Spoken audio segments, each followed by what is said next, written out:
నా జీవితాన్నే మార్చేసిన director, emotional అయిన నీలాంబరి. తెలుగు సినీ ఇండస్ట్రీలో కొంతమంది మాత్రమే తమదైన ముద్రను వేసుకొని దశాబ్దాల తరబడి స్టార్డమ్ని నిలబెట్టుకుంటారు. అలాంటి అరుదైన నటుల్లో రమ్యకృష్ణ ఒకరు. చిన్న వయసులోనే సినీ రంగంలోకి అడుగుపెట్టి దాదాపు 40 ఏళ్లుగా ప్రేక్షకుల్ని తన అభినయంతో, అందంతో అలరిస్తూనే ఉన్నారు. నేటికి ఆమె ఫుల్ బిజీగా వరుస అవకాశాలను అందుకుంటూ రాణిస్తున్నారు. తాజాగా ఓ స్టార్ డైరెక్టర్పై ఇంట్రెస్టింగ్ కామెంట్స్ చేశారు. అవేంటో చూద్దామా? నీలాంబరిగా, శివగామిగా ప్రేక్షకులను అలరించిన రమ్యకృష్ణ డివోషనల్ రోల్స్ నుంచి ప్రతి పాత్రలోనూ తనదైన ముద్ర వేశారు. దేవతగా, రాజకీయ నాయకురాలిగా ఇలా అనేక రోల్స్లో ఆమె నటించారు. కమర్షియల్ సినిమాలే కాకుండా లేడీ ఓరియంటెడ్ చిత్రాల్లోనూ తన ప్రతిభను చూపించారు.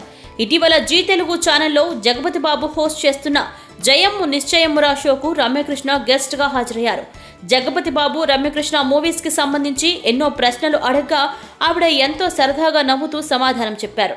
అయితే డైరెక్టర్ రాఘవేంద్రరావు గురించి అడిగినప్పుడు మాత్రం రమ్యకృష్ణ ఒక్కసారిగా ఎమోషనల్ అయ్యారు. ఆమె కన్నీళ్లు ఆపుకోలేకపోయింది. ఆయన లేకపోతే వెండితెరపై రమ్యకృష్ణ ఉండేది కాదు. నన్ను హీరోయిన్గా మార్చింది ఆయనే. నా జీవితాన్ని మార్చిన వ్యక్తి రాఘవేంద్రరావు గారు. నన్ను నమ్మి నాకు అవకాశం ఇచ్చారు.